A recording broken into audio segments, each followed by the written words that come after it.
close to an ex-girlfriend's name.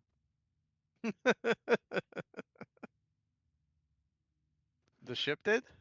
Or your character? All right. If it was the ship, then Keene has to we got to do it. Keene, we got to pull the trigger on gutting the ship name list and replacing it with better Yeah. names. This is Yeah. finally. You're muted, Jeremy. If you're I if you're should be talking. live now. Is everyone getting our audio? Hello? Yeah, we can hear you now. You're good. Well, fixed the audio levels were a little bit low, it sounds like. Okay, in chat, guys, let me know if they're coming through a bit quiet. So, how is everyone doing today? We've got a really special stream here to look at a brand new ship that just went live into Stow on PC earlier today, the Echelon Intel Science Spearhead. Joining me is Jeremy Randall, Keene Sin, and Thomas Marrone. And we're going to be chatting to you guys, answering all your questions about this brand new ship, which has some really surprising features about it that we've only learned about here in the past hour or so. So I think on the art side, that's probably the best place to start with this, because one of the most surprising things that I didn't see in the blog is that this is on the Gagarin frame. Hey, you want to That take it away and give us is. some insight here, Keene? Yeah. Well, first off, I would like to make a note that as it has gone live today, I forgot to include the costume template for it. So if players who get it today, if they try to customize it, there's no easy template for the Echelon, but I've already fixed that internally, and it should go live very soon. So don't worry about that. It'll just be slightly annoying to get it to look like the Echelon again. But in terms of kit bashing, this is on the Gagarin skeleton. So if you own other ships like the Kerala, you'll be able to kit bash this with that, as well as the Gagarin itself and the Shepherd class, which I think comes by default with all ships in the Gagarin family. So this was something that Thomas messaged me about like last year before I knew I was going to work on this, whether it would be possible to do, and I just did something really quick, and he had his doubts, but when it came time for me to actually work on it, I managed to get it working quite well, and I hope that players will be really happy about the availability of the different parts on the Echelon and vice versa. Yeah, the doubts were really about the scale difference, because the Echelon is actually quite a bit bigger than the Gagarin. Right, I have that right. And so I was a little worried about, like, would it look silly if you had, tiny Gagarin nacelles on the big Echelon hull? But Keene prototyped it, and it actually wasn't quite as bad as I'd feared. Like, even the Gagarin nacelles looked okay on the Echelon, and so full speed ahead. It made a lot more sense to do this than to try to, like, like, if we had put this as its own thing, it just wouldn't really have been as interesting or special, I think, from an art perspective. If we had tried to figure out a way to get this to work on the Sagan, also, like, I think it's like, oh, big whoop, you can take off a couple nacelles. Like, why is that cool? Like, it's, like, it doesn't, it doesn't really get you anything, right? It only, the only real thing would be, like, is the ship, do you like the ship gameplay variants, the ship type, do you like that better? And that means we can get the Echelon instead of the Sagan. But putting it on the Gagarin is really cool, because you get all those options you can mix and match visually. But now you have the Gagarin's a battle cruiser, and I think most of the Gagarin variants are battle cruisers, and now you have a science spearhead on that skeleton. So if you like science spearheads, if you like the thing, now you can use all the Gagarin parts with that science spearhead ship. And I think this is something I think we'll be looking at doing more of in the future. I'd like to, anyway, is like, how do we give people these different options across these ship families, as long as it still makes some amount of sense, where okay, it starts off like, you think of this ship as one thing, but if there's enough wiggle room in the IP to also unlock this other ship type to it, then it really just lets you be kind of in control of, like, the the fantasy that you have and the ship that you have. That gives us a little bit of design wiggle room as well. Like we were chatting real quick about ship design before we started actually streaming, and Spence, you mentioned like spec variants is one thing that you'd like to see more of in future ships. Like maybe even like an existing ship is fine as is, but what if it had different specs? That sort of idea is something we've been talking about a little bit in the same regard, like finding ways to add variety within families that we know players are already attached to, so that they have more play styles without necessarily having to give up the ship that they love, or at least how it looks, and still be able to try something vastly different than the arrangement of the ship that they've been flying. Yeah. And on the art side here, I'm seeing a few people that were asking about, what updates has this brought to the SAG? And I know it's not on the same model, but I know that there was recently some updates to the SAG in the lead up to this, if you want to go over those. Yeah, sure. So when I worked on this, I managed to finish it slightly ahead of time. And, I've talked to Thomas, and we both think that the nacelles from the Constitution 3 are really cool with the animated bits and stuff. So when I finished this, I managed to port those over back to the Sagan. On the Sagan, we both knew that players liked how Vanity Shields and such worked with the existing Sagan nacelles, since the animated bits, for technical reasons, can't have the Vanity Shield material applied. So we've kept the original Sagan nacelles as a variant, but added the cool animated ones alongside as an option, which are now default. So I hope players enjoy that. Yeah. Love that. They look very immersive. Yeah. Yeah, I think it's something I'd like to do more often in the future, is have like a vanity variant for these nacelles and stuff, so that if you want to make sure that your buster collectors and your warp grills are all changing color with the Vanity Shield, that you can just swap those in. It's something I've been a little resistant to, just because I'm a little wary of like cluttering up all those menus, but I figure if you're in the advanced tab anyway, that more is better. So it's something to think about for sure. I will also note that because I did it to the Sagan after I did it on the Echelon itself does not have the vanity variants, unfortunately, for the Sagan style nacelles.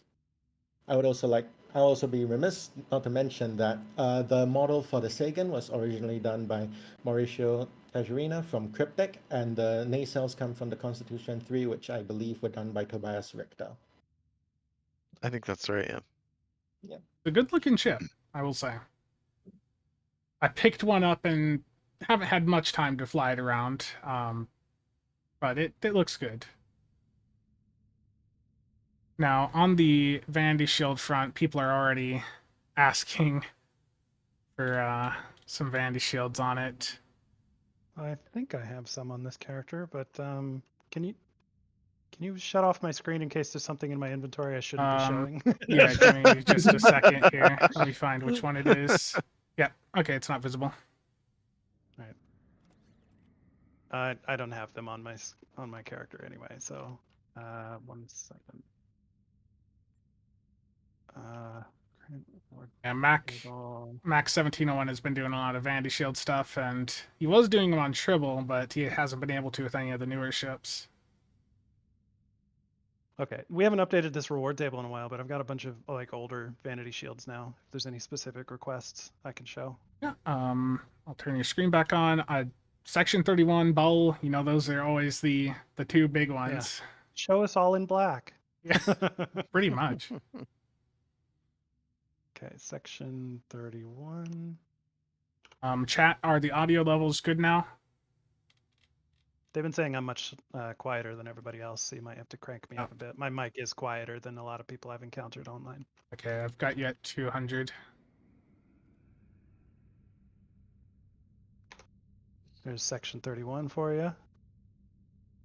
Cool little phaser strip pattern comes out there.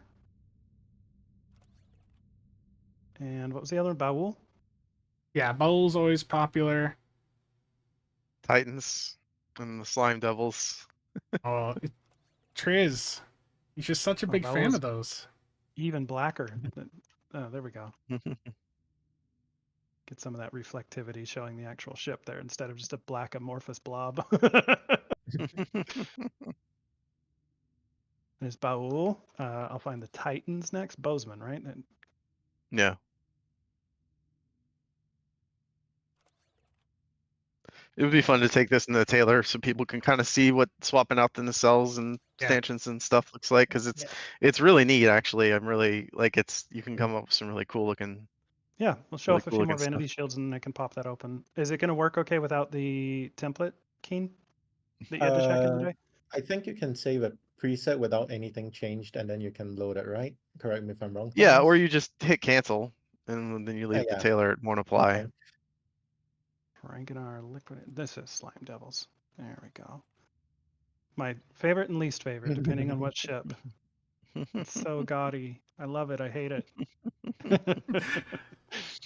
It's one or two more requests we wanted before we go into the Yeah. Taylor. Any others you guys want to see? I saw Protostar in the chat. I'm gonna do that one. This is an Infinity lockbox ship, and I know lockbox ships can be a bit controversial, but you know, keep in mind this will be an option from future event campaigns as well. So if you don't want to go the Sorry, I lockbox don't have route, Protostar. then you know next year with next year's event campaign, you're gonna be able to pick it up that way. Platinum, people are saying. The green magenta. It's a stream tradition to put the dielectric on here just to have us all collectively wince. The highest quality. Yeah. Okay, platinum you said, and then I'll do pink, and then I think we'll go into the Taylor after that. There's the nice platinum. This is our 20th anniversary, right? Cryptic anniversary. Yeah. I did this one. It's real classy, nice and shiny. You know what I was thinking of when I was putting this together in the back of my head? I just realized this now. Is I was thinking of the rocket and the Rocketeer, that like chrome, you know, like Art Deco kind of. Actually, well, it was two things. It was that, but it was mainly the the jets from Ring Raiders, which is an obscure '90s cartoon, where they had little magic rings that turn their jets silver, and then they, you know, could go fight faster. anything that they attack. Yeah, basically. And there's the pink. All right, and then I'm going to take this off so I don't forget later. And then try opening Taylor. Jeffrey will go over the trading console here in a little bit. Oops, that's a character Taylor. My bad. Glad there's nothing there to spoil. I'm doing this on an internal test build. There's always a risk of stuff going awry. Okay, so we're missing the main template, but we can do like randomized. You can do the parts. Yeah, randomized should work. There you go. Show some of the ways it can mix and match. But you can see when we start doing that how much bigger the echelon parts are, but it still works. Like it still works. Yeah, let's get a better material on that thing though. 7A. Yeah, that's good. Modern classic. But yeah, if you guys are fans of the Gagarin variant, if you missed what was said at the beginning of the stream, this Echelon is fully kit bashable with all of the other Gagarin variants. Yeah, it's really cool because like since the Gagarin showed up in Picard, like seeing the Gagarin with the Picard nacelles, like, you know, tickles my little lore brain. It helps like make that ship fit in with that era a little better, which is cool. People are asking to see the Gagarin template with just the Echelon nacelles. I could do that. Like this. Yeah. Yeah, the nacelles are nice and beefy, but Keene did a lot of work making, like trying to get things to line up in a way that felt like organic. I think it turned out really nice. And yeah, and so then if you slap, I was gonna say this is apropos of nothing, but every time I look at the Gagarin, I can't help but see this D7 Klingon ship Right. right here. Like, Yeah. Worlds Sorry, within go on. worlds. No, I was just gonna say, if you throw the Echelon material on this now, then it really will We'll pop. sell that Picardness. Yeah, Yeah. that looks really good. Yeah.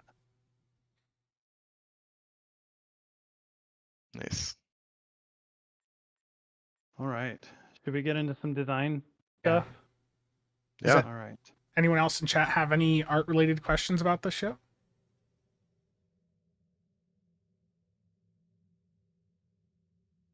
Having it cabashable with the Gagarin's really nice. Yeah, a lot of people are happy about that.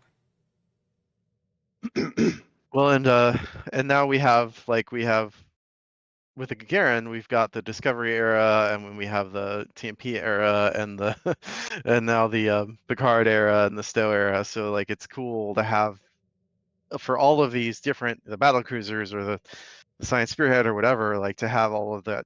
Whatever era of Star Trek you like, you can have that option. And I want to keep doing that going forward. Is opening these ships up so that whatever your favorite flavor of Star Trek is, you can fly that ship in that thing, so you can have that perfect marriage of, well, I really like these stats, but I really like this design or this era. And I think that's important for people to kind of live their best STO life. Hello, Katrina. Seeing there's a good question here from Ramona. How does the Echelon hull material differ from the Sagan? It's the same as the Sagan. It's just renamed because there was precedent in another ship. But I forgot what that ship was. And the only Was it other the Constitution 3 has its own material. Did you put the Constitution 3 material on this? Yeah, because don't back in the day, someone updated the Sagan with the Connie 3 material, so the Connie 3 material should also be available on this. I think I did that, yeah. But yeah, that's great. There's another question here just on the art side. Was this built from scratch or tweaked from the existing Sagan model from the Trexpert? Well, it was tweaked from the existing Sagan model, just the bottom parts removed, since that's how it was in the show, in Picard. Yeah, this is a prime example of us just doing what they did in the prop shop. Yeah. Echoing exactly how they made the ship. Okay, so and actually, I'm going to use that to segue into design a little bit, because one of the things that this ship has as a calling card for it is it's one of the few ships in Picard which actually did something on screen, had its own thing, and that's always great for us in design, because we can look at that and say, very quickly, how do we adapt that to the game, or should we adapt that to the game? So when we get into the console for this, it is our adaptation of something that this ship specifically did on screen. And that's also why it made it stand out as something like, it's not just a Sagan variant that was missing some nacelles. It had a role. It did a thing. I think it had a name even that was called out on screen. So a little bit of a hero moment, or at least a supporting actor moment, is enough for us to strongly consider putting those ships in the game, even if they are technically kind of a kit bash. Not even kind of. This is definitely a kit bash of something that already existed elsewhere. But that's one of the reasons that we wanted to explore different design space for this. The Sagan is a cruiser, as most of our four nacelle ships are. So very quickly off the bat, one of the things that we took inspiration from that was like, why would they strip off nacelles off a ship that was built to be a cruiser? And so we kind of leaned into that on the design side of like, they did that in order to streamline it. Maybe they don't need so much high speed and redundancy in their engine department. They are doing something else with this ship. So we very quickly landed on science vessel. Would need something like that, which also is directly inspired by, again, the thing that it did on the screen is a bit of a sciencey thing. If you haven't seen the show, I won't spoil too much, but basically the ship had a means of placing tracer payloads on another ship, so that even across vast distances, they could still track that ship without having to deconstruct a warp trail and things like that would be more difficult to do. That is what our console has done. Before I jump to the console, I just want to cover some general stats here for everybody. Sorry, it zooms in when I scroll my other window over here. You're fine. So this is a Intel primary, command secondary. You can find all the stats have been posted in a dev blog at this point that I'm sure somebody in the community might be kind enough to post in your chat for them. I'll get it. Great. Science Spearhead is essentially just a more tactical focus, slightly more tactical focus science ship. It's got one additional forward weapon, so it's a 4-3 weapon layout. And it still has the secondary deflector slot, no hangar bay. So it's kind of a little bit more offensively focused in terms of its capabilities. Yeah. The Excuse me. Psi Spearheads have generally been, more of a hybrid Psi weapon focus, and with this especially, it's leaning much more towards you putting a bit more focus on either energy weapons or, especially with command, some kinetics. Yeah, the console itself leans it Yeah. very heavily towards energy weapon usage because of just how it functions. So we'll go ahead and get into that here. I'll show the tooltip and then kind of talk people through the functionality here. So this is a temporary buff you place on yourself, and while it is active, all of your directed energy weapons will apply stacks of these tracer payload marks to your foes. Fictionally, this is you using that tracer payload technology to mark the locations and be able to track these different targets around. If you're doing something like fire at will, this works in tandem with that so that you can actually be marking many targets around you all at the same time. I'm gonna and it works with like scatter volley as well. put a bigger size of the tooltip up here for people. Yeah, Swap thank this you. out. So that's part one of this. This is you going around and marking people with the tracer payloads. But the secondary effect of this actually affects both you and your teammates that are within combat range, 10 kilometers of yourself. Anybody that receives this buff, then when they fire upon somebody that has those tracer payloads, they get these benefits, which is a stacking critical chance buff, which can stack up to 15 times, 15% critical chance on anything that you've been marking with this for you and all of your teammates. It's a really big damage force multiplier. The critical chance isn't limited to your energy weapons as well. It affects torpedoes. It affects other damage abilities. If they can crit, this affects them. Another thing to call out is that the way that this is built, and this is on purpose, although it's a little esoteric, is if you are targeting somebody that is marked with a tracer payload, you get that critical buff for any damage that you do. So that means if my teammate has used the tracer payload thing and marked a target for me, if I use fire at will and I have that marked target as my primary, I actually get that crit buff for everybody that I'm targeting, whether or not they were marked by my ally. And will your pets and summoned allies also benefit from that crit chance? No, because in order to benefit, they need to have received this buff from the console, which is players only. Okay. I believe that to be the case. That doesn't call out pets, so I would assume that it does not affect And pets. if multiple people are using this console, do you know how is it going to be stuck at a 15 cap, or will it be 15 It is. per person? Okay.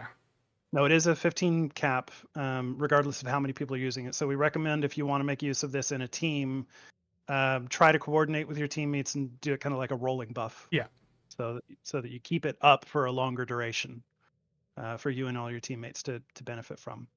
And again, this is inspired pretty closely by what happens on the screen. Like we had to do some design, jump through some hoops on design to figure out what it means to actually do a tracer payload. What benefits does that give you mechanically?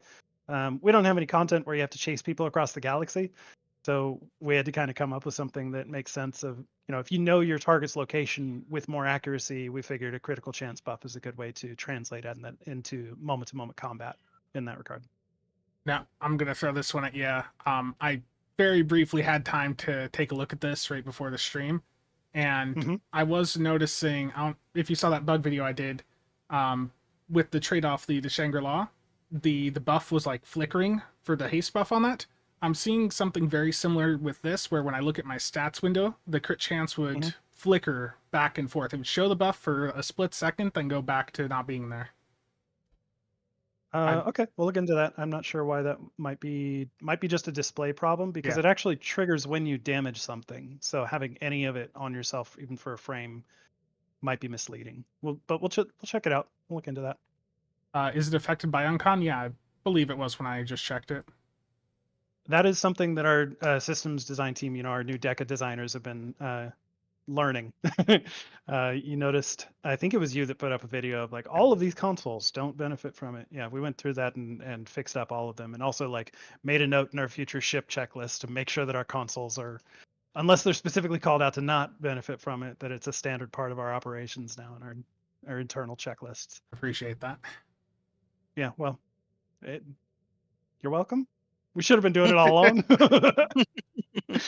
I mean, we're all learning. If you think about this whole DECA transition thing, there's nobody at DECA that's been here for more than about a year, whereas compared to the cryptic staff that we had prior to that, they had an average tenure of like 7 years on the project of having worked on it. So That's an average where the that's an high end is average. like 20 years. Yeah. And and the low end is like 5. Yeah. So there's going to be little things like the uncon hookups that we just have to relearn and remember to do over time, but we'll get it as quick as we can. And people are asking, how is this working with the jellyfish electrical damage? It should. Like I said, the critical chance itself is unrestricted. Directed energy weapons, though, are what applies the debuff. So the electrical damage from jellyfish, I don't think that would apply the debuff. So you'll have to fire your own weapons to apply the debuff, but you can benefit from it if somebody else does. Can you click the console quick? There's a question. Does the cooldown of the console start as soon as the ability is triggered? The answer is yes. Good. That makes it even better for uncon. Oh, I do want to call out, just in case it's unclear. I know some of people that watch your stuff are way more technical about this sort of powers details.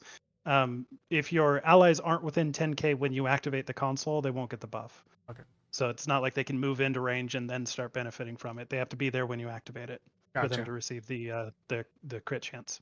It's definitely an interesting console. Looking at it from like a support point of view, for anyone doing support builds or like a fire at will, an AoE based build, that looks really interesting for the crit chance buff. What about using Bowel Beams with the console? Will the debuff chain off the ball refractions, and can it spread beyond 10 kilometers? That's a good question. Enhancement attachments like this, which is internal terminology, generally don't work with something that is also already an enhancement attachment, like the chains of a Bowel Beam or something that attaches to the original beamfire. So no, I don't think it'll work from the chains itself. I just want to show like any visuals that we have attached to this. Pretty nice, clean little just targeting reticle to show anybody that you've marked. And this comes with the what do we call it? The radiolytic phasers? I think so. Yeah. Picard era. Picard lockbox. We need to get that in the Infinity lockbox someday. Yep. On my radar. It'll happen. Yeah, so it's very visible. Yeah, obvious. If you see that anywhere, that means your friends want you to shoot that target. Yeah. Okay. Yeah, and that was something. I just want to talk about the effects just really quick. That was by I believe Chris Menard made those effects. It was very much like we wanted to make it feel like an overlay on your heads-up display, right? To feel kind of immersive Elcarzi.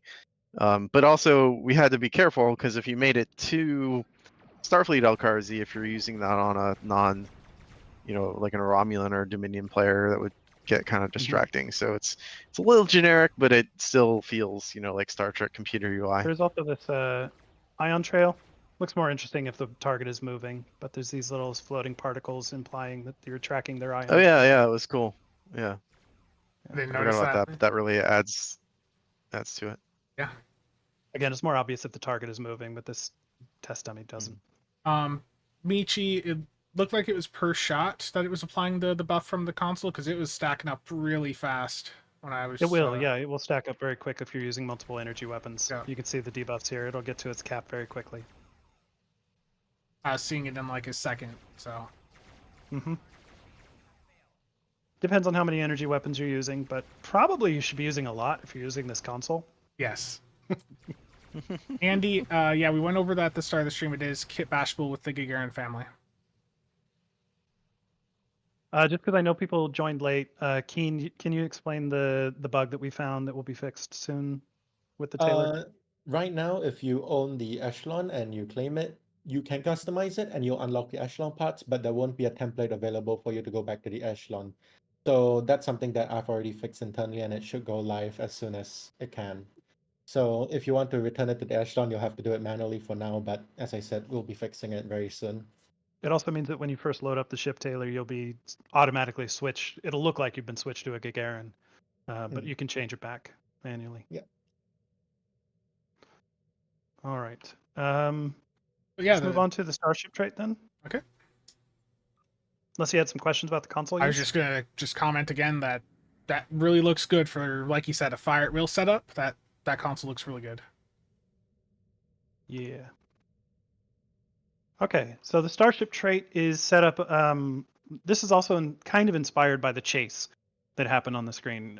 Once they had marked the target with the tracer payloads, then they followed them and tried to chase them down. So this one, we went a little wider with the design definition of what it means to chase down a target and what kind of benefits you want to get from that. This actually went through many different design iterations to try to find something that both myself and Mayo, our ship designer who delivered this ship and all of its features, it took us a while to get to a point where we were both happy with what it was doing. But this is the final design that we have. So this is triggered by using any foe targeted bridge officer ability. So it doesn't need a special spec. Any spec can work as long as it is a power that is targeted at the foe. So things like Aceton Beam or what's the one? Concentrate Firepower. That's a foe targeted ability. All of those will trigger this, and the effect is essentially you start stacking up debuffs on them. The more foe targeted bridge officer powers you use, making them take more damage. That's the resistance rating reduction and the flight speed. And once you reach 5 stacks, then all of those debuffs are cleared, and you get to knock their engines and shields offline for a short amount of time. At that time, they become immune for a short amount of period to further debuffs of that. So you can do this kind of tactically by yourself if you want to just slow down a target, for example. You can pay attention to how many foe targeted bridge officer abilities you're using on them and stack up that debuff. But once you get to that 5 point, it basically allows you to, they're at your mercy at that point. Engines, shields offline, you can really wail into them at that point. And if you use a gravel, it is just to the primary target, is what it looked like when I was testing it? Yes, that is right. Because it reads the primary foe that you have targeted by that foe targeted ability. Yeah. And unlike the console, which can spread to secondary targets if you use an AoE, this is very much on your primary hard target, we call it internally. If multiple players are using this against the same target, how's it going to work there? Is it going to be... I believe the stacking is personal, so the things I can get 5 stacks on a target, but the immunity is universal. So once they become immune to the trait, that means everybody's stacks gets cleared. Everybody has a cooldown, has a lockout on that. I'll be honest, that was mostly put in place for PvP. We saw this as being pretty punishing in a PvP environment, especially if multiple people were using it. So yeah, we wanted to give people that were affected by this a little bit of a reprieve. I've already NPCs seen... won't complain, but on the PvP side, I've already seen data. You've probably seen right up a bit about PvP stuff. Asking if the speed or flight speed debuff is final. If you happen to know. You mean like where it comes in the map? Yeah, where it comes in the map. I don't know offhand. Since I didn't actually implement this, I'm not sure of that offhand. It's probably final. We tend to do final with this, but not every time. That'll make him really happy. Yeah.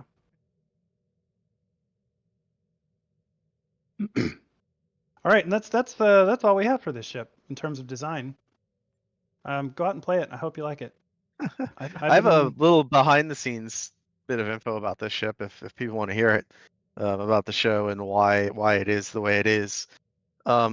So they were filming a scene on the Titan, and they had a graphic for a Sagan class, like a top-down Sagan class ship. And I'm trying to remember exactly how this happened, but Dave Blast, the production designer Picard, messaged me, and he's like, "Hey, do you have a ship that sort of looks like the Sagan from the top?" And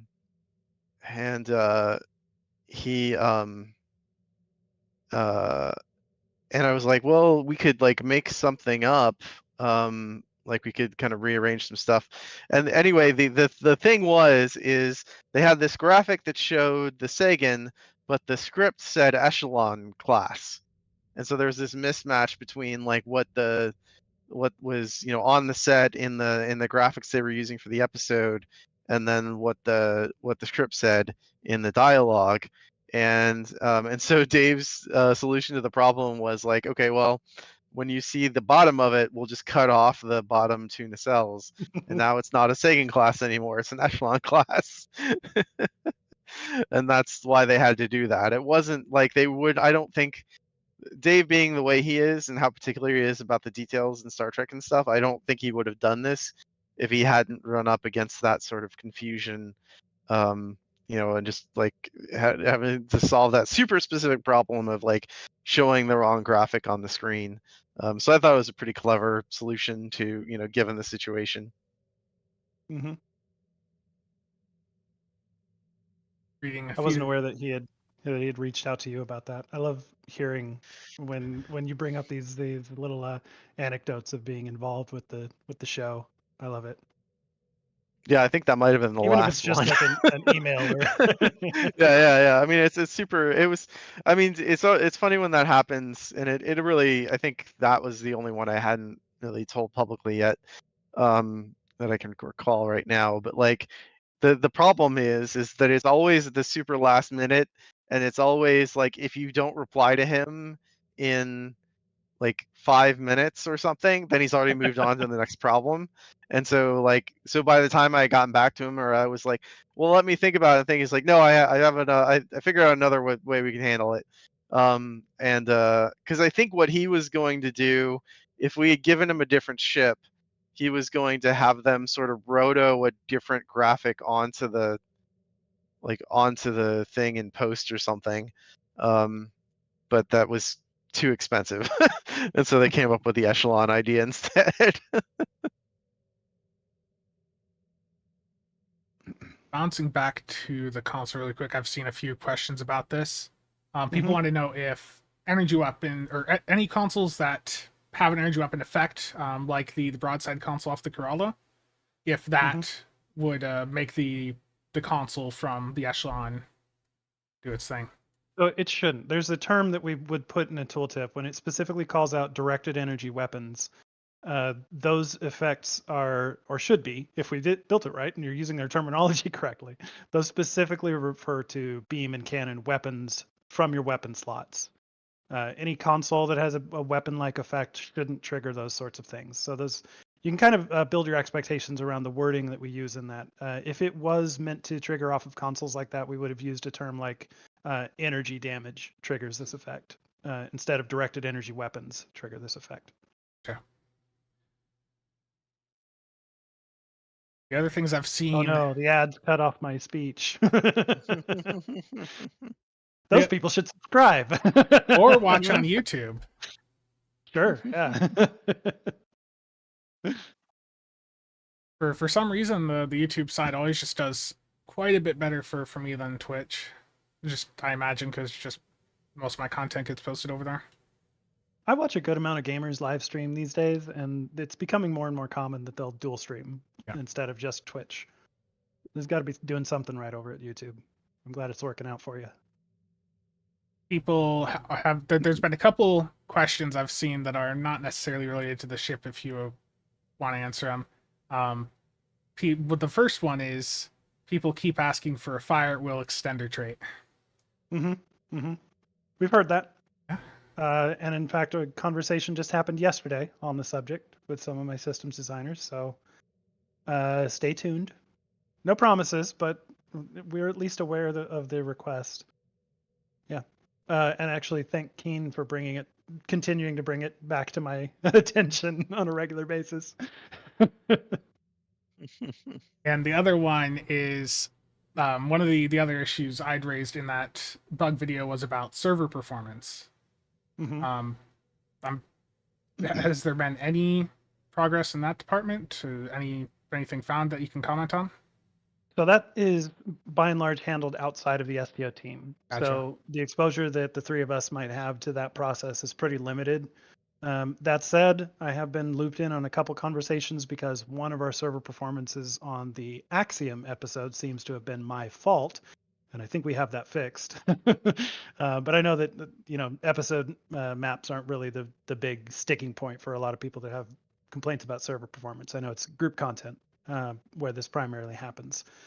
The best update that I could offer here is that we have people that are investigating it. We do server performance profiles on a somewhat regular basis, especially if there's crashes. That really catches folks' attention. I don't know if there's any action items that are being pursued in that, but that's another area where I'd like to remind people that we've also lost the bulk of those old veteran cryptic programmers and core programmers and everything, core engineers. So the DECA folks are still coming up to speed, still trying to learn our old esoteric spaghetti code to see what they can do in terms of performance updates and everything. So I know that it's a topic of conversation. I don't know if it's going anywhere right now. There's a lot of other things that people are still coming up to speed on and trying to learn how the game works to see how we can improve it. One area that I did put a bug in one of the programmers' ears about, like, I do know that some of it has to do with UI optimization. Actually, it might have been one of your videos. Sorry, I don't remember specifically, but somebody did a video of just showing the FPS hit of like hovering over the tooltips of certain powers. That really caught my eye, so I passed that along to some of our engineers. The fact that just hovering over a tooltip can drop your FPS by double digits is a little bit of an eyebrow raiser for me. So maybe there's something we can do in that regard. It's going to be tough though. Like I want to caution everybody that right now, because of everybody coming up to speed and learning this engine, it's going to be a little bit tough, and things are going to slow down a little bit in terms of actual improvements to the game in that regard in code. We have good design teams, good art teams that are still staying on top of our feature releases pretty comparably to how Cryptic used to release things. So that's just kind of where we're at as a result of this transition. I know that's probably not the answer that a lot of people wanted, but it's the one I have. I don't know how many of these questions you guys want to answer, but there's a few other questions I've seen pop up. Few bug reports like the 15th. Can I ask you a question real quick while we give the chat a little bit of time? So you've looked at the ship over a little bit. Do you have any first blush impressions of like builds that'll be great for this that people should start gearing out for or anything like that? As a science ship, it's not one that you'd want to use directly for science. It'd definitely be the more hybrid setup. So Psi Torp or like a Psi tank sort of setup with that command seating would be the way to go. With science ships, the more non-science seating they have, the worse they are for pure science. The engineering can be a little bit difficult to work around, so you definitely want to take advantage of the command abilities. So concentrate firepower 1 or suppression, or concentrate firepower 3 or suppression barrage 1 there. You're still going to have some issues with the engineering, but you could do like 2 emergency powered subsystem abilities and then the ship of the line trait if you have the Legendary Avenger. That'd be 50% crit severity, which is going to work well alongside the 15% crit chance you're getting from the console this thing has. I know I kind of put you on the spot here. I don't expect you to put out a full video right now, but I know you will. It definitely leans more towards that hybrid play style. You can make an interesting hybrid setup on it. And spearheads, they can equip cannons, right? Yes, they can. Thankfully. Yeah. But even if they don't, a single cannon setup right now with CSV will outperform like a Fire at Will setup. I know I mentioned Fire at Will working with the console, but Scatter Volley does as well, of course. So you can get multiple targets to debuffed with that in your forward arc as well. No hanger. Not every ship can have a hangar bay, unfortunately. There's kind of a visual that suggests the hangar bay here, but we didn't go that way with this ship's design. No. That would be a science dreadnought. Dreadnought seems a little bit overdone for this ship class. I think for ships like this, where they've got that little bit more engineering seat than they probably need, like from that ship build perspective. Like having some more abilities for engineering that interact with the science playstyle would be beneficial. That's good to know. I love hearing your feedback. I watch all your videos eventually. Usually not right when they come out, but I make time. You appreciate keep it. me in touch with the way that players talk about ship builds. It's been really helpful. Also, I mean, I'll call out like Maya, who built this ship, Phil, who is another of systems designers that does ship designs, as well as Miku, and of course Keene. I know you watch the videos as well. So having resources like yourself or live streams that other people will do talking about ships has been really really valuable for those folks coming up to speed on understanding the modern game and how to design for it, as well as refreshing some of my knowledge in that regard as well. I've gotten more into watching videos and live streams since I became the lead designer on the project, to help modernize my knowledge as well. It's been very helpful, so I appreciate it. It's one of the reasons we called out to come on your stream, because you've been cranking out videos that have been really helpful for us. And some that have called us out, but it's fine. Got to be a balance, but I always try to do it respectfully, not be a dick. Yeah, I want to call out in chat too. We've got Stu1701 in here. Stu's great. He's done a lot of great build videos too, and Endeavor also in the chat. A lot of really great ship art videos. So check those guys out if you're not doing that already. Presumably you are, but I just want to share the love a little bit for those folks because they're all making great stuff. Yeah. Andy. Okay, we can go back to more chat questions if you like at this point. Andy asked one to me about what the best do size ship is right now. Probably the Arc Royal. Like I've been running that as a 3-3 do setup, and it is working very, very well. This is more of a bug report though, but it's popped up a few times in chat about the 15th bundle ships on console not working with auto activation. Auto activate is a Yeah, scary thing, but okay, we'll check and see if there's anything we can do about that. people really want a 5-3 sovereign. Let me actually. Do you mind if I give a little bit of game archaeology and sidetrack here for just a second? Go for it. Because I've been meaning to talk about this, the auto activate thing that you have on console.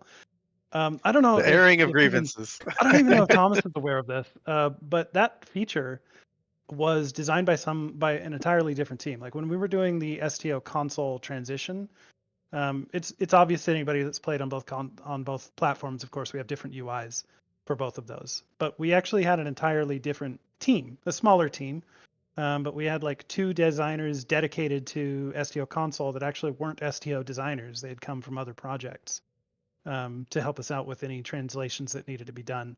And the auto execute was one of their brainchilds. The rest of us that were working on the core PC game didn't become aware of the feature until it went live. The documentation for it was not great. We're still recovering from that in some regards. And without going into too much detail, like the system itself causes us some internal struggles in terms of data setups.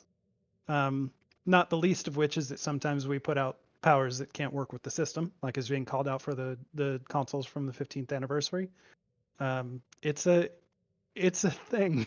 The whole feature was invented because there just aren't enough buttons on a controller to be able to facilitate, like 3 full rows or 4 full rows that some players have these days of different abilities that they want to activate. And we found in testing that our solution, our workaround might be more accurate, of the radial menus that you have on consoles was not a great solution. It was still a bit clunky. There was a big learning curve, not the least of which being like if you add new powers, then sometimes the radials will actually switch where they are, so you can't even build up like muscle memory of where you're going on the radials. It's they implemented this auto execute thing to try and get around those playability issues. The game was never designed to go to console. We're doing the best we can. But yeah, just a little bit of behind the scenes. I'll be perfectly honest. I understand the service that particular feature serves for console players, but I will never not hate it.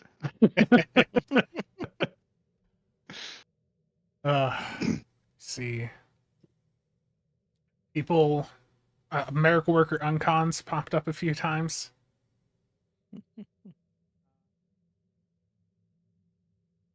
I just catch. Sorry, I don't hate console. I just hate the auto execute. I want to make that clear. Somebody said poor console. I don't hate console. Some of my favorite games are on console, but It's just a pain to work around. Yeah. that auto execute thing. Yeah. I will say, like, every time that this kind of becomes a hot button topic for me, I also start thinking about what it might take to improve the feature and get it on PC. Because I think I know that quite a few of like our veteran players know how to like bind a bunch of multiple powers to their space bar, things like that, so that they don't have to worry about activating individual powers on their hotbar. But that is kind of a power user function. I don't expect a casual average player to know how to do that sort of thing, which means they're left with these, again, 3 to 4 hotbars of all individual abilities that they either have to, perform finger limbo with to activate on their keyboards or manually click with their mouses. So anyway, I have been interested in seeing what it might take to make the feature better and then potentially port it back to PC. But we'll see. Please God, give us auto on PC. Well, I got 1 vote in favor. Thanks, BDSO. The Lithium Destructor experimental weapon off of the Pioneer 2. Any updates on what's going to happen with that? It will get destroyed. So this is another facet of the learning curve of new DECA personnel trying to help us out with things.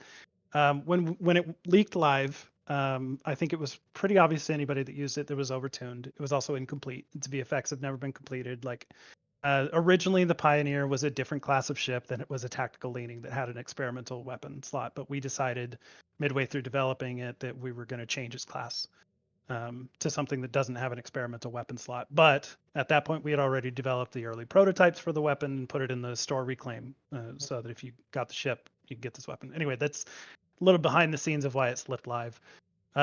So we, when that went live, once we became aware of it, we put in a request for our software engineers to do a fix-up script that would remove it from the live game. Turns out that has a much steeper learning curve than our new DECA engineers have been able to tackle. So getting that actually removed from players is something that we haven't been able to do. So what we are likely to do is replace that with essentially an item that's going to give you a buyback. It just becomes a piece of junk that you can sell for energy credits, GPL, dilithium, whatever we just choose to let you sell it for. And then that design will probably get retooled into a future ship at some point. And you'll see a similar weapon get released at some point in the future. But finished and hopefully properly tuned. Yeah, it was... As soon as I got it, I compared it against the hexes. It was doing like twice the hexes, which are already the best experimental weapon by quite a bit. So yeah, it sucks, especially for people that have upgraded it. But I understand. Yeah, that's why we're going to try to do some sort of like make good, give you some resources back in exchange for it. But the version that you have, if you're one of the it's less than 100 people I think that have this thing on live. So if you have it, it's going to go bye-bye. We're gonna take care of that probably within the next 2 weeks or so, but you'll be able to get something in return for it. Another one I saw pop up. I know there's a lot of questions for Jeremy. When the 15th bundle dropped and the Arc Royal came out with its secondary deflector, you had mentioned potentially adding secondary deflectors to more science carriers. Has there been any updates on that? So there was a surprising amount of pushback from some players on that idea, claiming that, kind of rightfully so, that if we did that with all of our science carriers, then they essentially become so much better than a bunch of other ships. They'd become full science ships plus 2 hangars. And there's a case to be made for that. So that's kind of made us pump the brakes a little bit on spreading that feature out to other ships. I'm still interested in looking into it, but I think it's valid feedback to consider. I agree, because when I having flown the Arc Royal quite a bit, when I look at another science ship that doesn't have a hangar bay now, it's just it definitely has made quite a bit of a value impact. And there's been, this has been a constant struggle with designing starships for STO. There's always considerations of the Arc Royal is much slower than most other science vessels. So maybe that offsets it. But we're finding with the way that players play the game these days and the way that they can outfit their ships that a lot of that matters a lot less than it used to. The difference in a 1.25 versus a 1.35 hull mod used to mean a lot more to players, but now that a lot of the high-end players especially don't even care about their hull as much as like their temp HP procs are probably more important to them staying alive. It's gotten us into a different design space that's a little bit difficult to deal with these days, and a lot more consternation comes out from, anytime we start designing a ship, one of our first steps is that we lay out the spreadsheet of like 8 to 10 different ships that we expect the one that we're designing to eventually be compared against, so that we can try to make sure that we're in the right pockets, that we're not pushing the boundaries too much, and that we're taking a lot of those same design considerations into consideration when we're making this new ship. But the further we go and the more ships we add to our catalog, the more and more difficult that becomes to kind of make sure that you're hitting that right pocket. Not the least of which is like we can intend a ship to be compared against a bunch of other ships. But once it gets into the hands of players, there's no guarantee that they're going to feel the same way about it. They might compare it to a completely different set of ships and decide that it either sucks or rocks, way outside of the bounds of what we had intended for the ship to be compared against. And that's just going to happen because of the number of variables you're dealing with and the ship catalog. We have like 700 ships in our catalog, so it's tough to make sure you're always choosing the right 8 to 10 when you're making a new one to compare against. It's actually one of the most time-consuming and thought-intensive part of our design process. Outside of like designing consoles and traits can also be difficult, but when you talk about the ship itself, it's setting up those comparisons and deciding the ship's identity and core stats that really take the most time out of our design process. And obviously, you guys can't talk about upcoming ships, but in the first half of last year, we did see a second C-Store bundle drop. Is that still something we can expect to see this year, or has the scheduling changed a little bit? If you guys are able to answer stay that. Stay tuned is all I'll say. Okay. Anything else you guys want to mention here? I did see both you, Thomas, and Keene were in that calendar, the Ships of the Line calendar. So I do want to share that here for people. Drop that in chat. When did you guys do the artwork for that? Last year. There's a long lead time on those calendars. Yeah. I feel like it was it the no, it was the fall, I guess, right, Keene? Like around that time. August, September. That's when I started, and final submission was near the end of the year. Right, yeah. Yeah. But it was fun.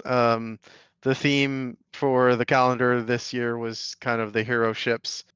But they were willing to include the Enterprise F from Stowe, and so I did a composition of the Enterprise F traveling through warp with all of the STO designs that showed up in Picard. And then Keene, your composition was the Protostar, right? Yeah. Like you said, it's the hero ships of all the different series. I got to do Prodigy, and I got to do the Protostar going through a Murph-colored nebula. And I was surprised because it's also one of Did you the say Murph images. colored?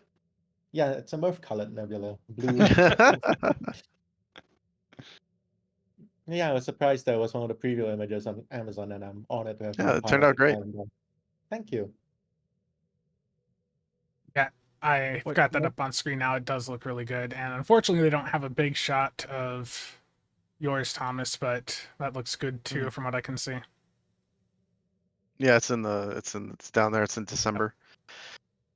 I'll take it. Like ending the year. A lot of fun with all you can see the Sutherland, the Gagarin, the Pathfinder, all those guys in there. Yeah. I saw a question in the chat that I wanted to respond to, which because this is an interesting question. What is with the Stowe and its artists getting all this crossover work? I never see the other games getting recognized like Stowe. They got to be a little jealous. Let's see. I want to answer this, and I want to do it in a way that is diplomatic. But I mean, the the bottom line is that we've been doing this for 15 years. And that's why Dave Blass, when he's like, he kept, so the story of Dave like kind of reaching out to me was he was starting in Picard season 2. The end of Picard season 1 had happened, and all the fleet of inquiries, like copy pasta fleet, the fans started to call it, happened. And Dave, as a big Star Trek fan, knew that he didn't want to do that again. Like, he didn't want to be in a situation where he was stuck using the same model over and over because they couldn't afford to make 5 or 6 different ship models. So he was looking around online for like, how do I solve this problem? Where can I find more Star Trek ship models? And he kept seeing, like, he literally Googling Star Trek ships, and he kept seeing a ship, and he's like, oh, what's that from Star Trek Online?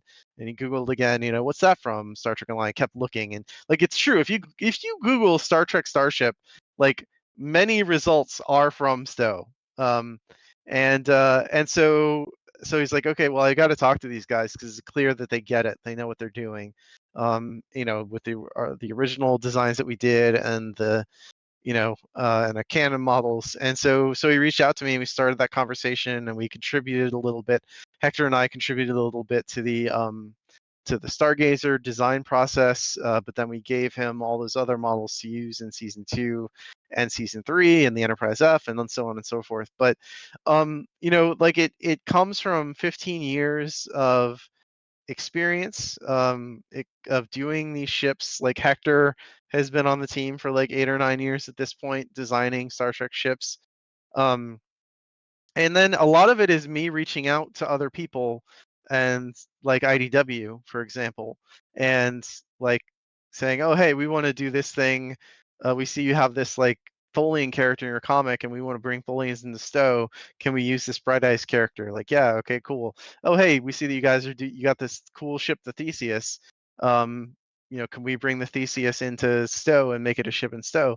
And yeah, cool. And then vice versa, when they needed a ship for the Picard preview comic, right? We worked through our partners at Paramount, and like, hey, we have the Enterprise F, Odyssey class. We think this would be a great thing to include in the Picard prequel comic, and so we got the ball rolling that way. And it's a lot of it is like being connected, building those relationships with other licensors, with the people working on the shows, maintaining those relationships. If they need anything, I drop whatever I'm doing to give Paramount what they need. I have a cool reveal, actually, that the FranFest Nights thing that's happening in Universal, they just, I think, came out this weekend, started. There's an experience where you actually go on the bridge of the Enterprise, but I actually made the renders that they're using in that ride for the you see the view screen, and you see the shuttle bay. You look out the shuttle bay and see the space and the Starfleet Museum, and I actually made those renders for Paramount because I have a good relationship with them. And so, like, that's a high priority for me, is to maintain that relationship, so that when there are these opportunities to show up in the shows and to show up in the comics and all that, that Stowe is being used that way, because I believe really strongly in our work and our expertise, and I want more people to see it. And so yeah, so that's why it's not accidental. It's very much a result of our expertise and our effort to get out there, get ourselves out there, and be seen as experts on this stuff and be used that way. It is also, like, you touched on it, but like, age goes a long way. If you've been a fixture as an IP holder for many, many years, your name's just going to start to leak out. People may have heard of Cryptic Studios or Star Trek Online in the greater Star Trek sphere. We've also had, past partnerships with the folks that did our 3D printing. We've done ships with, I forget what's the name of the company that did the little minis? Eagle Moss? Eagle Moss. Moss, that's it. Yeah. So we've Yeah, done we've done so many of these different little partnerships over the years, that anybody that is still within the Star Trek sphere, they're likely to have come across our name or our product or our renders, like you were mentioning for Dave, at some point. And it's, as an official holder that has a good relationship with CBS Paramount, still to this day, thankfully. Mhm. It really just keeps paying off in spades. There's a reason that we're the ones that are getting more of this cross promotional exploration, and it's not just the reaching out like Thomas is talking about, but just we have a reputation that's good enough to be part of the IP at this point, and I'm so proud of that. I'm honestly jealous that the artists get to do all these crossovers. Design doesn't get to do crossovers. Yeah, it's cool. But maybe some of our storytelling might end up with a crossover in the future or something. Mhm. The inclusion of the Bright Eyes character, I guess, is one. Mhm. But I'd love to see it potentially go the other way. Maybe we can get Kumarke in an IDW comic or something like that in the future. Yeah, that'd be really cool. Yeah. Yeah, I'd love to see more of our stories, like an Iconian War miniseries or something would be really neat. Yeah. I'd love to see that happen. We need to get by, like we can't, like IDW has to get excited about that. So if you go bother tag IDW on Blue Sky or Twitter or whatever and say, hey, where are our STO comics? And then maybe something will happen. Trexpert says that Quinn did show up in the Coda novels. Yeah, that's true. Oh yeah, Right, I James remember Swallow, I Quinn. think. Yeah. Yeah. But there, and that's another thing, right? The Heritage Bundle. It was awesome talking to James, Star Trek novelist James Swallow, who worked on the original Star Trek Invasion, and like having that conversation with him about his work on that game back in the day. Also talking about the work he's doing now in Star Trek, and you know, and I think, and that's another good relationship, right? And I think those people, you know, they really love it when they see us honor, not just, it's like, it's great that the shows are honoring our work, but to me, I really love taking what those people did and honoring that, right, and bringing it forward and making people sure, like making sure people don't forget about it, because it was great stuff. Like Typhon is super cool, the Valkyries are super cool, you know, all the stuff from Starfleet Command 2. It understands the aesthetic of the IP in a way that I think deserves to be remembered. And to be perfectly frank, not every Star Trek IP holder is as precious with the IP itself, and I think that has an impact on how we're perceived. You know, our stock goes up if somebody else missteps, unfortunately, within the IP. Yeah, I we saw don't somebody want to go. mention on your YouTube chat like a Star Trek What If series would be Yeah. awesome, especially if it had some STO storylines in it. I agree. Yeah, that'd be really cool. Yeah. Terrible data. PvP questions. Are devs aware of the Kith experimental weapon? Yes, and actually, I think a tuning fix went in internally not too recently. I don't know when it's slated to go live, but yeah, I think we got that tuned up last week, if I remember correctly. But yes, we're aware.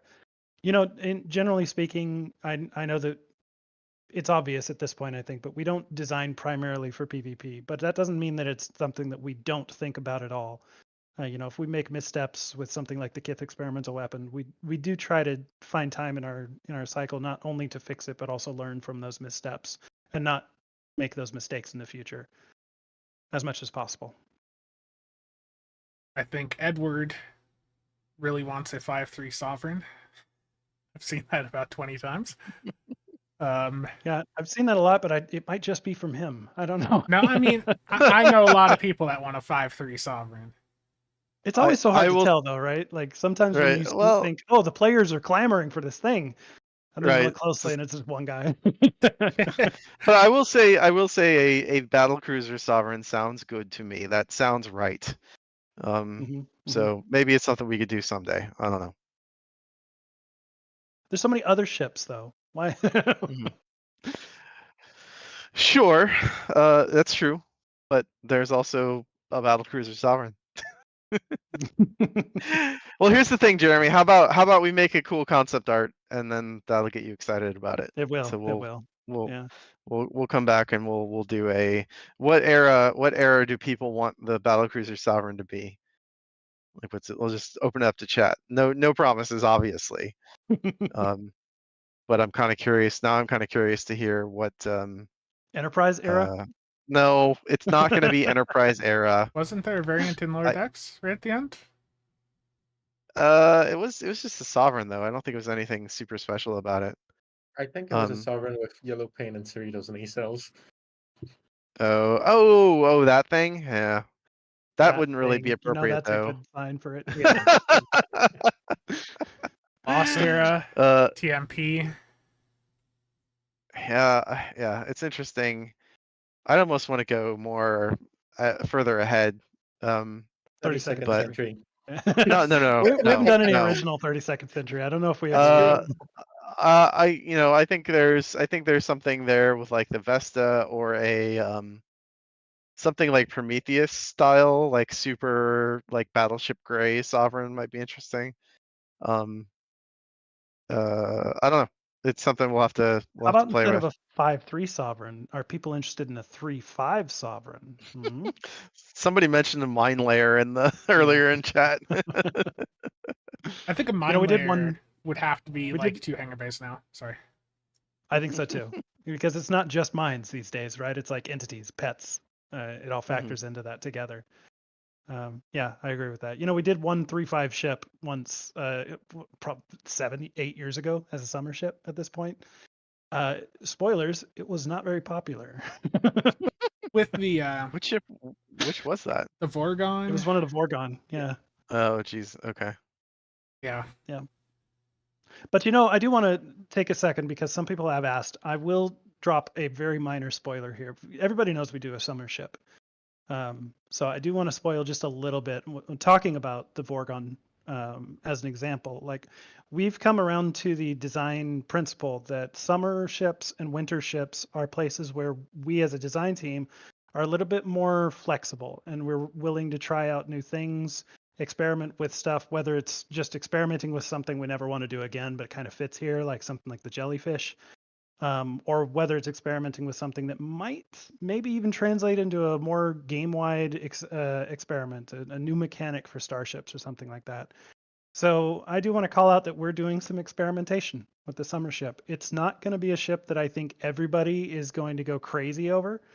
There's some weird stuff going on it, but we're really interested in hearing how people play with it, how they adapt it to their play styles, because it is, I guess that's the big spoiler I'll give you. It's a pretty adaptable ship.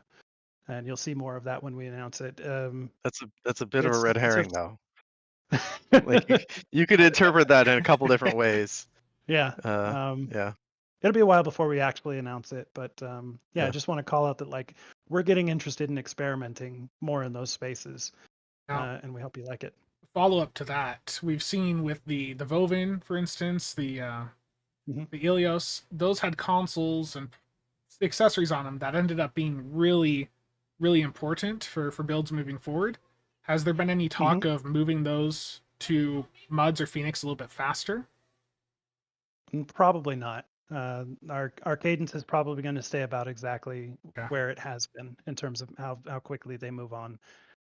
We don't, in that regard, like, we don't really allow the meta to dictate our sales choices. We need to meter these things out to make sure we're meeting project goals and things like that anyway. So yeah, it's not likely to change the rate of those. And generally speaking, like, it's not our goal as a design team to keep making meta breaking or new, best in slot stuff. It happens.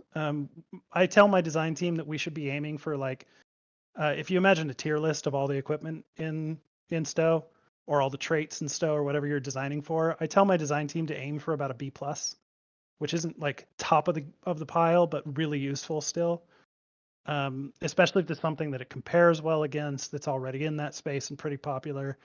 Aiming for a B+ means if you miss a little high, you're not going to go straight to double S tier, theoretically. You end up with like an A tier or something. And if you aim a little low, we can always buff it if necessary to make it a little more desirable if it misses the mark too low. Yeah. Seeing a few questions about ships for other races. The Vulcans have popped up a few times.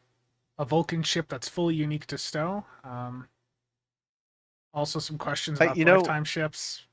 A lot of ship questions today. It's the Vulcan thing is interesting. Our lower decks Vulcan ship didn't really do that well.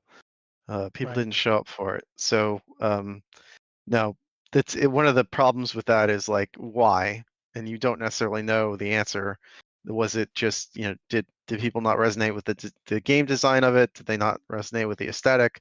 Is it actually pretty niche? Are there things we could do to make Vulcan ships more appealing to more people? One of the first things I wanted to do when I started on the ship art team, and this was like in 2013 or something. Well, Oh, no, no, you weren't on the 2010 ship is team UI. right away. I wasn't. Yeah. So, was take the alien ships and offer Starfleet material options and decals for them, so that if you wanted to roleplay that you had a Vulcan ship, but it was in Starfleet service. Because like if you think about like the aggressor squadrons in the Air Force, they'll like paint if they get their hands on a MiG, they still paint the U.S. roundel on the side of like, this is still being operated by the U.S. Air Force. They'll say U.S. Air Force on it, even though it's like enemy or foreign equipment. And so I had this grand vision of doing that. The problem is that that's weeks of work. It's a lot of work to do that, and because the decals, like the Starfleet pennants and all that stuff, that's a few days, like getting all that set up. It's not something you can just do in in an hour or whatever. Depending on how much, but like to do it well. And so I kind of wonder if we did stuff like that, if we took the time for some of these alien ships to like, here's the default alien look, but then you could also like apply a Starfleet look to it.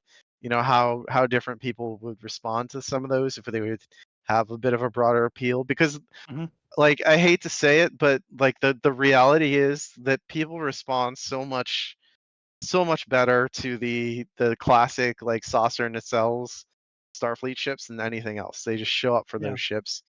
By like And, a surprising margin sometimes. yeah, it's Like not a even, margin. I mean, we were It's a talking about, multiple.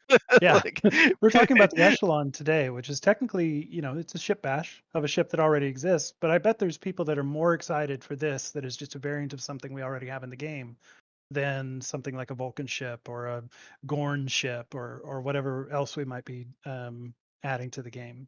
It's just this is the cornerstone of the IP. When you think of a Star Trek starship, you think of a Federation tuna cell saucer ship, and very little else tends to default to your thought space. So obviously they're going to be the most popular, and our numbers over years have absolutely reinforced that.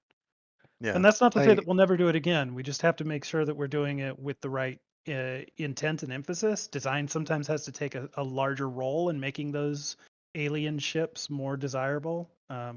You might be more likely to see things that break the meta or encourage it to shift in other ways on an alien ship, just so that we can make sure that it's more desirable to more people. Those sorts of things have to be taken into consideration. And to answer the Cheval, that's a good ship. It just came in rated as like that.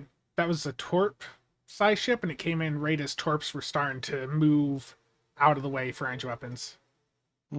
So there was just timing. But that's another thing to remember, is that it's a little bit more common these days, but it hasn't been historically common for us as ship designers to say this is going to be a Torp science build.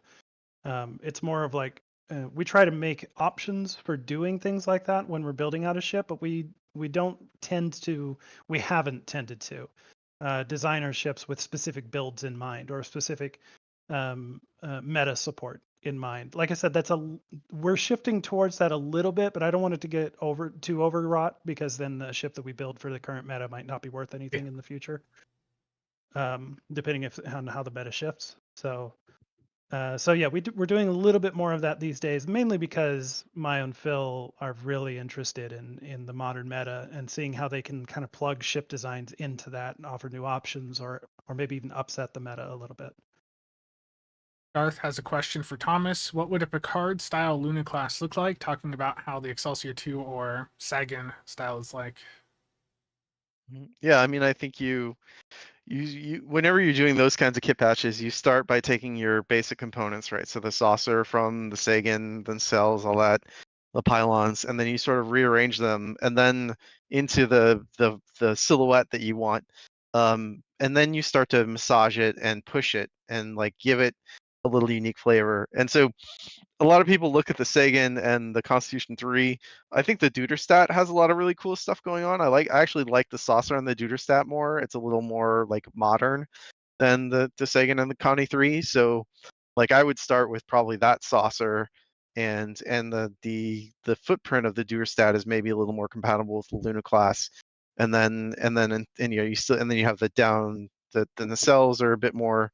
You could sort of flip those pylons, and then you sort of flip where the pod is, right? So instead of on the bottom, it's on the top, and it's a little crunched down. I mean, that's one of the really fun things about the remasters that we do when we get the chance to do them is taking this thing, the chocolate and peanut butter, like taking the Olympic and reimagining it as a TMP ship, and then you get something really cool with the Horizon and or the Vesta and the Hope and all that stuff. Like I want to keep doing that stuff. It's really fun. I think it really helps the game age gracefully. And it's one of those things that I was talking earlier about like our partnership with CBS, Paramount, and IDW and Modifius, another great partner for us. They use a lot of like Modifius loves us because they have their it's the Star Trek Adventures publisher, so they do the TTRPG for Star Trek, officially licensed, and they want a picture for every ship like stat block in their game. They want a picture of a ship. Well, who has a picture of every ship in Star Trek? Right, we do. And so we like I spent a lot of time getting renders of all our ships together for them so that they could put those in the books. And it's great because they, like us, they need product, right? They need to expand. Oh, we need to do a book about the 23rd century. And so they're like canonically there is one Starfleet ship in the 23rd century, like in the TOS era, right? That is not the very specifically TOS era. I'm not talking about Discovery, not talking about the motion picture. In the 60s classic Star Trek, there is one Starfleet ship, and that is the Constitution. And so, but we have added the Pioneer, we've done our TOS Miranda, we've done all this stuff. We can give all of that to them. Like, hey, here's some free art, and you can like build stats around this for your game. And ideally you call it the same thing so we get some cross promotion. But like the ship book that they did, Utopia Phoenicia ship book, has a lot of like it has a few Stowe original designs in it that ended up being in Picard. And it was funny because I gave them those designs saying, hey, can you put these in here because players love these designs. It'd be really fun to have Stowe stuff in the ship book. And they're like, yeah, whatever, okay, sure, we'll do it. And then but I knew that they were going to be canon.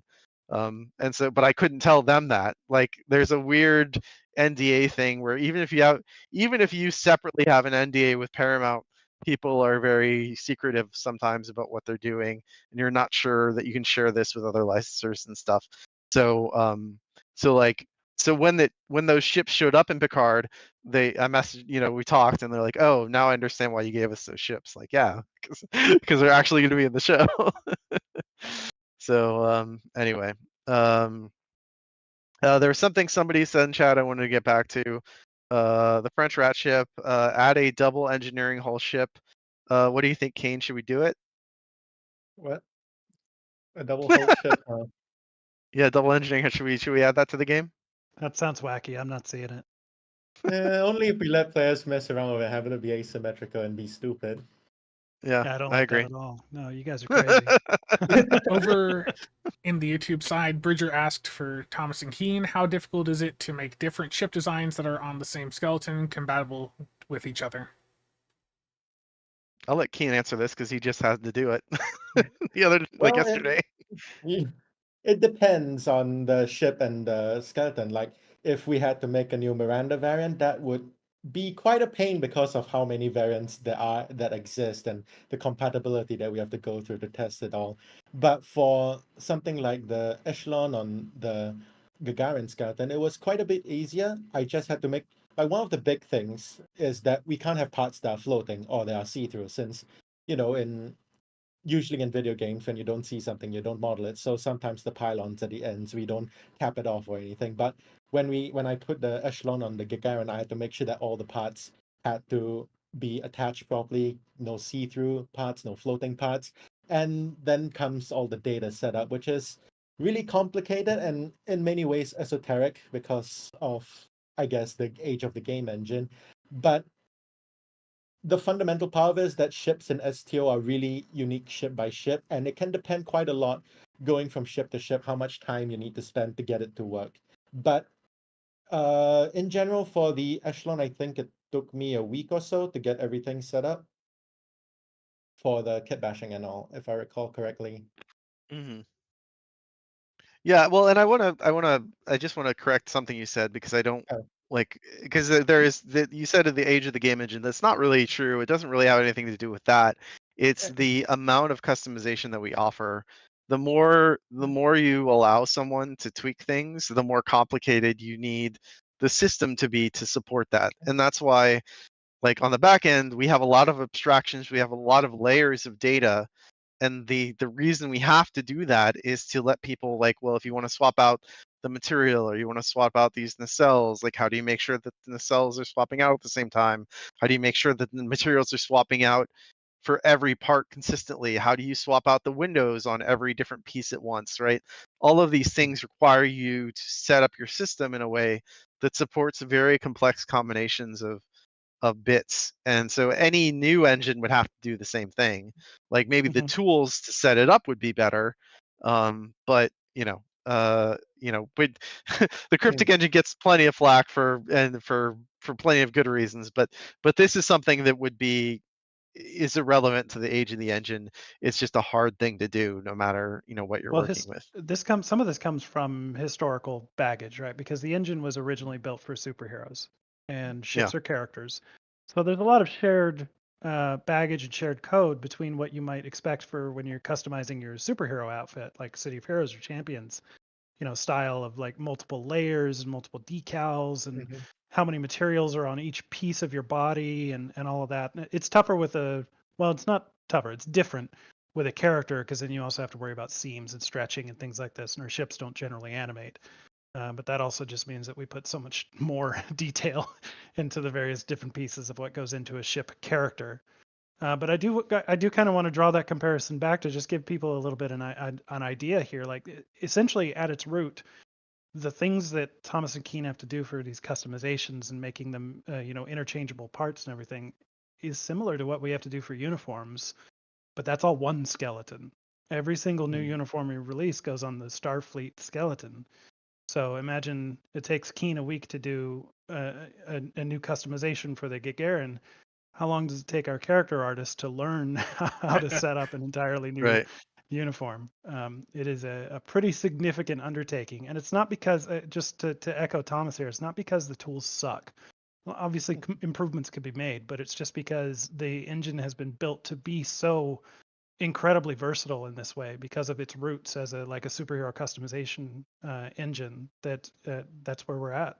We have to deal with that versatility for better or worse. It allows us to do some really cool stuff, but it means that sometimes it takes a long time to do that stuff. Yeah, to add on to rephrase, Thomas, you're totally right. It's not the age of the engine, but because of how it was made, a lot of the data setup for ships ends up being quite tedious, especially for things like windows and materials, because of how the engine was born. Yeah, it's funny. I remember one time a while back, like several years ago, a QA tester came into it was back when we were still in the office. Came into my office and was like, or to my desk. Maybe I didn't have an office at that point, but like he was like, how do you guys make ships? Like, and in the subtext was, why are there so many ship bugs? And I'm like, okay, I will tell you. And so I spent like I don't know, an hour just like vomiting the whole process onto him, and at the end he kind of walked away with kind of his eyes were glazed over. And I was like, well, if you want to learn more, you can come back tomorrow. He's like, no, I'm good. Only an hour for the whole process? I was very fast. I've had similar encounters with people asking about design. How do you make a starship? How do you design a starship? Well, how much time do you have, son? Right, right. I think our official training regimen lasts 2 weeks. Yeah. JRG, I Uh, think the Europa isn't that canon already? The Europa No, battlecruiser? the Europa is not canon. Oh. The Nimitz is canon from Discovery, but the Europa is not canon. Well, they want to miss. They want it to be canon at some The point. Edison is canon. They used the Edison in season 3 of Picard, and the Alita is also canon. I did, for people who do want to know how we make ships, I actually did do a video about this for Autodesk. I'll put it in chat here on Twitch. I don't know if it'll let the It's a link go bridge. through. So And doesn't go to Okay, Vandy do you Shield, want me to that's send it to you in Yeah. Discord, yeah, Spencer? Okay. And then Um, it's like half hour long. It's a pretty in-depth. All right, there you go. But it goes through kind of the whole process from like the concept art process to the like modeling process to the texturing process. Don't go super deep into the data setup at the end of it, but explain like why things are the way they are. But if you're really curious about how we do it, that's about as good an explanation as you're going to get unless you start working here.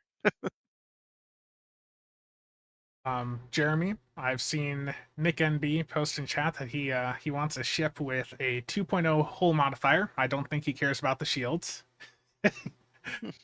He just wants the A ultimate ship tank. without shields is something that has been discussed in the past, especially since I know in the current meta, shields are kind of, especially since in all the story content, you're fighting Borg, who are just going to remove them in one sneeze anyway. Yeah.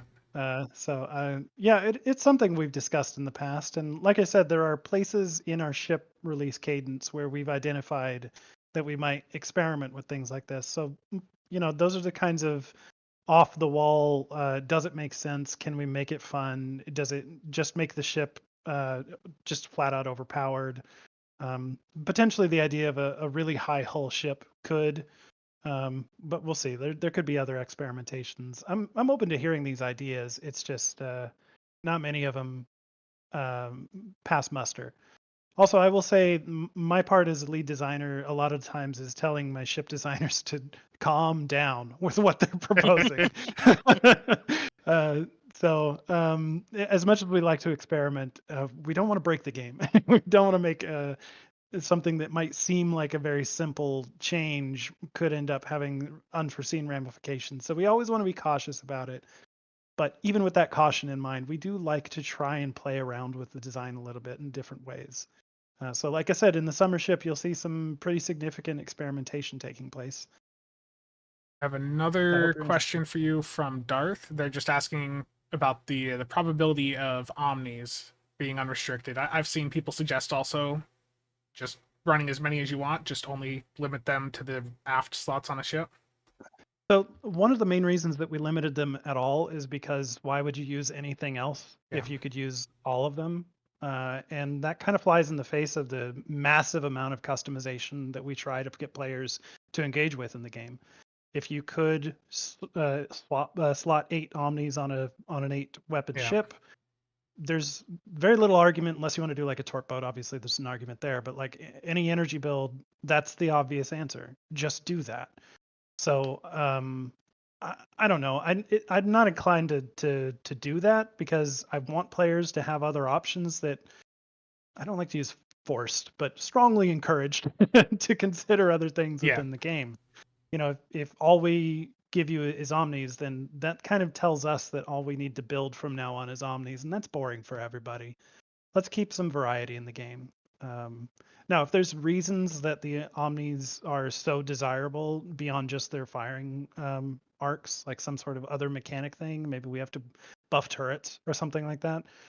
I'd rather take those types of things into consideration rather than just saying, this is what players want, let's give it to them. Sometimes we will do that. Sometimes players are right. And, what you want is what we should be doing sometimes. I don't think this is one of those cases, though. Yeah, I remember there was a bug several years ago where you could bypass some of the ship restrictions, and we were for like a week able to actually run 8 omnis. It was a bit ridiculous. And it's not necessarily just about power Yeah. either, right? It's just about like build choice. And you know, if the game becomes solved in terms of the puzzle of making builds, I feel like we would lose a lot of players then, because then where's the interest in each new ship that comes out? Where's all the theory crafting? Where's all the interest for those players that like to experiment and try out new things? If it's solved, there's no reason to do that. Seeing a comment here on the topic of omnis, the what flavor is it? There's a recent weapon that was released that doesn't have an omni variant.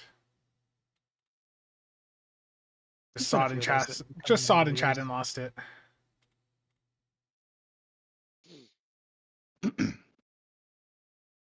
Anyway, I see a lot of like, well, what about Radiolytics. this? What about that? Yeah. In regards to it. Oh, there's no omni radiolytic.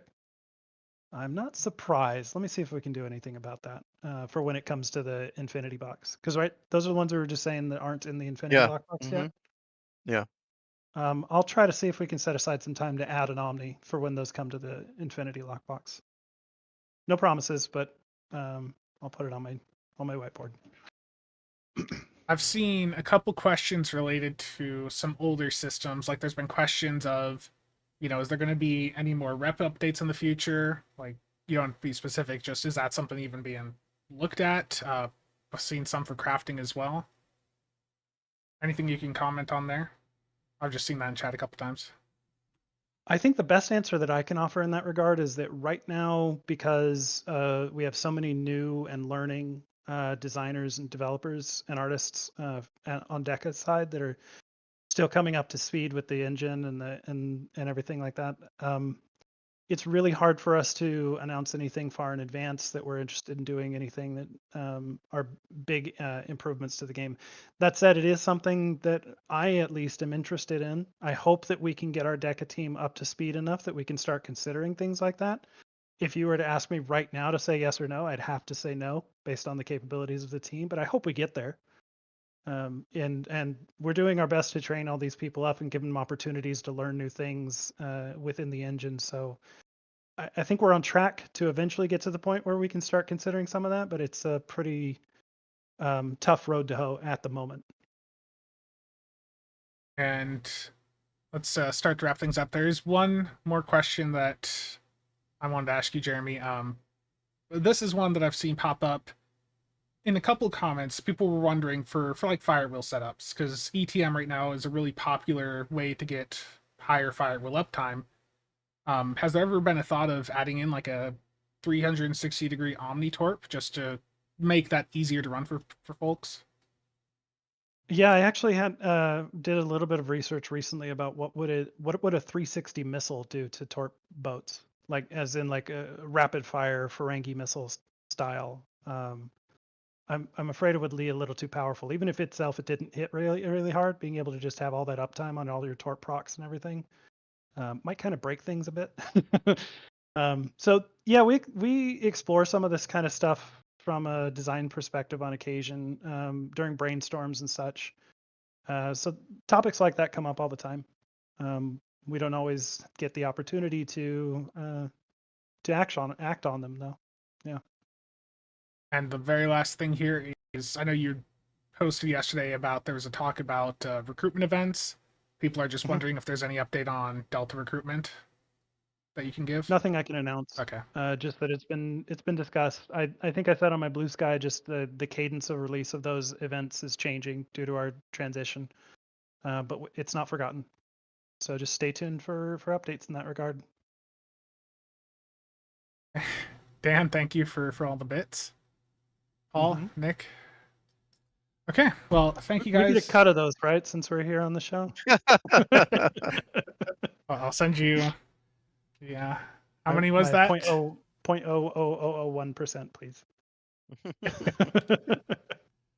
Apparently the Lobby sale that was supposed to start today didn't. Okay. And apparently people that finished the event campaign can't claim it. It's good to know. But yeah, thank you guys for coming on and doing this. It's been great chatting to you guys. I know we couldn't get to every question in chat. There was a lot of questions people had. But I think we got through a lot of the bigger ones that people have had. So I appreciate it. Well, thanks for giving us your time to review this new ship. Again, if people didn't already know, the Echelon is out now. You can get it in game. Just win it from the Infinity Lockbox. Easy. Or I think I saw that they were like 1.3 to 1.4 on the exchange earlier. So, and of course, they will be available from future event campaigns. So there is more accessible ways to obtain it if you're willing to be patient. Yeah. And if somebody can blue sky me or send me more information about that, not being able to claim the event, is that for the Tholian? Like if you buy out the Tholian meta, is that what you're talking about? Yeah, because if you've bought out the past 2 events and you played it each day and then you buy out this one today, you'd have enough to finish the event campaign and get the reward. Apparently, the claim button for it isn't working. Okay. All right, As we'll long follow as it's up with not that. consuming your stuff, we should be able to track that down and fix it. Cool. All right. Well, thanks for letting us know about that. We'll track that down, like Jeremy said. Thank you. And let me wrap things up here What was again. the other one? A low buy sale didn't Oh yeah, start? Lobby sale. Yeah. Didn't start. Okay.